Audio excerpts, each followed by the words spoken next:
Nabi ndé kolobeza la passe boyo ko vanda kimia te yo lo ba après 2 ans non na ndenga mabete na oloba na biko tena lingala te on a 4 français bon c'est français pesa mulai katena ondeka pesa mbela katanga na monto sukia ici sukia mto ke pena moto azate impolité c'est quelque chose je veux que ça impoli na ko sala lingala te la fille de moi toujours déjà voilà en miniature non en miniature Yamukie nango mais qu'est-ce que tu classe merci mais c'est pas vrai merci c'est ma fille Mister, tu nous tues.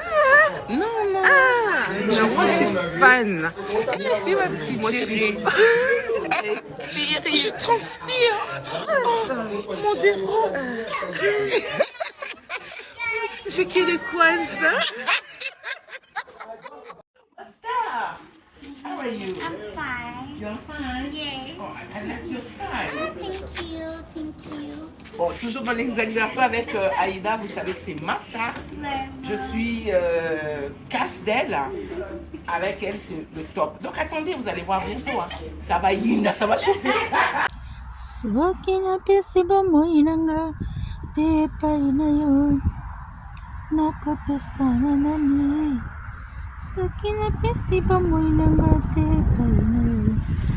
nako pesa nani Yesu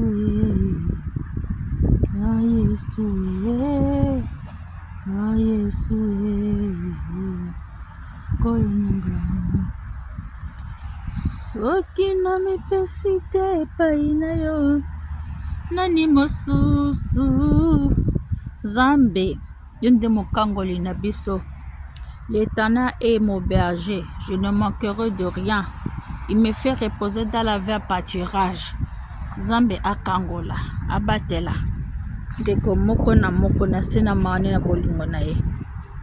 De bonnes choses à vous tous. Bonnes choses. Zambe apambola, abatela, asunga. Dieu merci pour ton amour, pour ta beauté. L'Éternel des armées, merci pour toutes les bonnes choses de merveille que tu opères dans notre vie. Sois loué, sois béni, sois manifesté, sois exalté au-dessus de tous les noms. Mon âme te dit merci. Mon âme te loue, mon âme t'acclame, mon âme t'adore. Mon âme t'élève au-dessus de tous les noms. Nangina lobakaka, Zambi azwa contrôle. Nazako tika. Ojo oyo boyoka bino moko ba conseil bandeko bazopesa biso. Bonne journée à tous. Nzambe abatela asunga protéger moko na moko na tiki ndeko moko na maboko Nzambe. Abonnez-vous massivement sur notre chaîne 12 disciples de Jésus. Plein de bonnes choses à vous tous. Abonnez-vous, likez, commentez. Mes abonnés, mes amours, je vous love. Je vous love, je vous kiffe.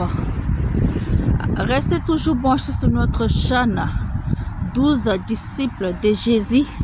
Nzambe abatela asunga protéger moko na moko. Nenge kanachela bino eloko oyo moke boyoka.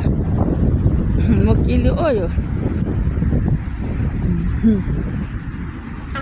Zana ba 25 ans, 27 ans, 28 ans. Nga age na bino wana nazo kimaka ngwana ezana kwa solo ba age wana bozana kwa solo. Mais kasi nga nazo mona bozana chance mingi te. Parce que age ozana mu kele bilonga bino zana yako yako nana. Ukemba mingi. Bona kwa sio chalo. Amatana bino bozana chance mingi te. Kale zana kimona age wana zana ngeba bebe longia. Aya ko le pamonda. Mais bino zana ni sima ko kemba mingi.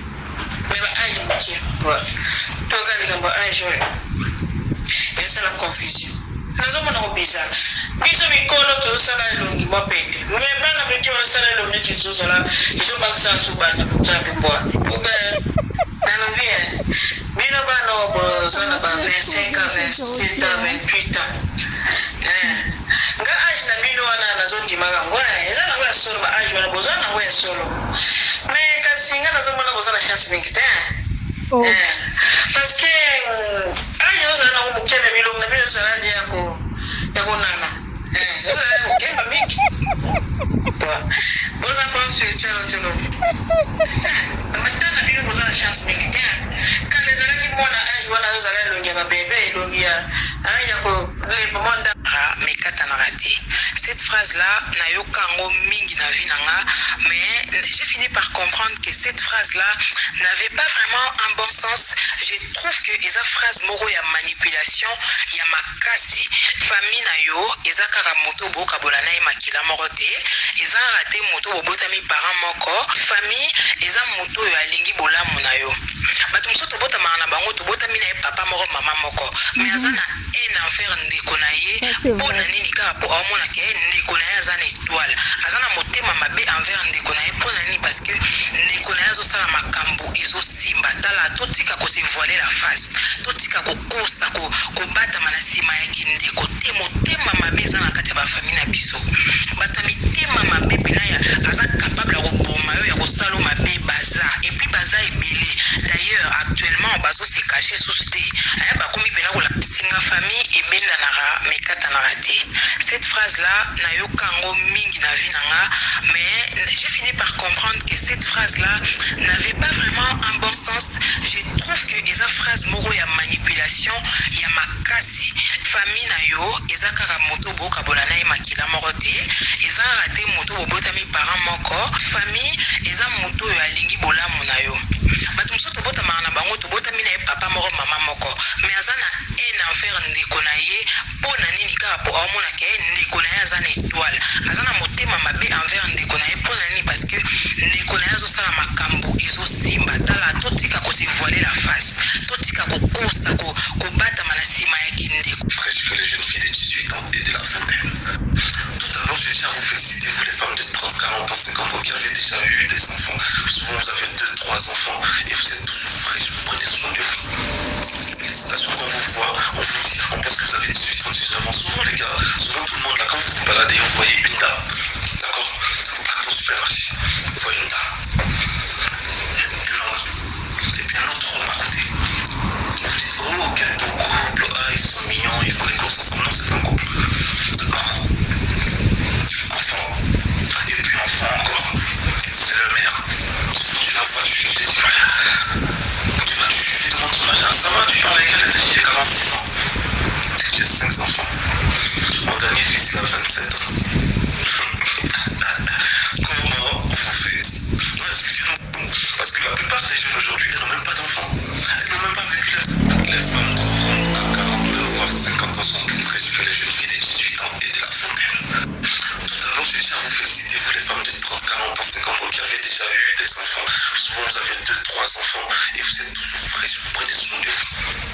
Félicitations quand on vous voit, on vous dit, on pense que vous avez 18 ans, 19 ans. Souvent, les gars, souvent tout le monde là, quand vous vous baladez, vous voyez une dame. D'accord? Vous partez au supermarché, vous voyez une dame. Un homme. Et puis un autre homme à côté. Vous dites, oh, quel beau couple, ah, ils sont mignons, ils font les courses ensemble. Non, c'est pas un couple. Maman. Enfant. Et puis enfant encore. C'est le maire. Souvent tu la vois, tu te dis, tu lui demandes son âge, ça va, tu parles avec elle, elle t'a dit, j'ai 46 ans. J'ai 5 enfants. Mon dernier fils, il a 27 ans. Comment vous faites? Non, expliquez-nous. Parce que la plupart des jeunes aujourd'hui, elles n'ont même pas d'enfants. Elles n'ont même pas vécu. Regarde-moi. En tout cas, là, c'est vraiment la vérité. Là, c'est la vérité. Là, c'est la vérité. Zambe vraiment alekana kosunga biso. Boyoki ba conseil. Baninga bazopesa famille toyoka. Ba conseil baninga bazopesa biso. Toyoka. Tosala ndengene. To pratiquer ou toyoka, totika ou tosalela. Je sais pas comment on peut le faire. Je sais pas. Comment on peut le faire? Je sais pas. Que Dieu nous aide, que Dieu vienne dans notre aide. Tant de Père, aide-nous. Le monde est devenu trop méchant. Les gens, ils jugent, ils condamnent. Dans le bamingité, hein? Car Dieu nous a donné. Aimez-vous. Aimez-vous. Supportez-nous. Aidez-nous. Donne à ceux qui te demandent. Partagez. Fais du bien. Aimez-nous. Aujourd'hui, les gens commencent à demander les gens de pardon. Les gens n'avaient pas pardonné. Yo ce que ça la bato babe basengi pardon. Yo ko pardonner bato te. Yo so pardonner bato te. So bato pe ba pardonner te. Oko sepela nango. Je comprends rien. Je comprends rien. Alors là, je vais vous mettre un peu de d'autres voix boyoka. Moi, on m'envoie des voix, on m'envoie des vidéos. Mais comme ils ont makambo na ngai te. Ah, na wasela bino kako boyoka. Ah, Nzambe abatela bino. Mona lelo makambo ebomba miebele. Yo pesi mbongo ya timbo libulu akundi. Pwani kaye. Pwana ni agobele lokonda mboka soki 243. Mais lobi ye wana pe munguna na yo. Mama, lembisa loboko. Mwe loboko epesaka. Epambola maka. Mais lobi peka nezo pia mwe bagoka tongo kia. Otika le firme. Lobi kwe makamususu. Na ye makambo famite. Ba mikolo bazami bange. Folesa banwa mike bako bimaka mamel sika. No ba binite. Mama zonga na band. Okosalisa famille meza na limite. Ma famille ozomona lelo makambo ebomba miebele. Yo pesi mbongo ya timbo libulu akundi. Pwani kaye. Pwana ni agobele lokonda mboka soki 243. Mais lobi ye wana pe munguna na yo. Mama, lembisa loboko. Mwe loboko epesaka. Epambola maka. Mais lobi peka nezo pia mwe bagoka tongo kia. Otika le firme. Lobi kwe makamususu. Na ye makambo famite. Ba mikolo bazami bange. Folesa banwa mike bako bimaka mamel sika. Omoni kolinga mbala ya Congolais. Ezo dire omeli mukuu wa mubimba ya Thomson ekangami ona gorja. Ezikozo lenge kita te ne mbala ya Congolais. Okozwa AVC, omoni ba mama na biso bakoma kokufa avant. Okozwa AVC. Okozwa tension ni bala ba Congolais. Il faut qu'on nyonga ye. Nyonga esere pena visiti na suka. Osoko lingi olakisi ebolingo bayebi yango te. Bazonde banyama. Bayeba te o mouvement si azosala eza ba acte bolingo. Azomona ke azosutokela nga, azolinga ba bisou Moboti moko lega video oyo te. Parent moko lega video oyo te. Mama moko yebi pasi ya 9 mois alega video oyo te. Oyebi bana bazalaka bénédiction on Nzamba pesaka na bato ya lingi. Mais diable pe mingi atiaka misu na ye likola bana po détruire lipamboli on Nzamba pesi mutu. Mais na ye na sambela likola moboti moko lelo. Obebisa mwana ya mutu te mutako bebisa bana na yo azate. Oloka mwana ya mutu te mutako loka oya yo azate. Olesa ya mutu kindoki te oya kolesa ya yo pe kindoki azate. Mutu akokabela mwana no mai akomela ekotika la mai. Mutu akopesa mwana no lipa ekotika la lipa.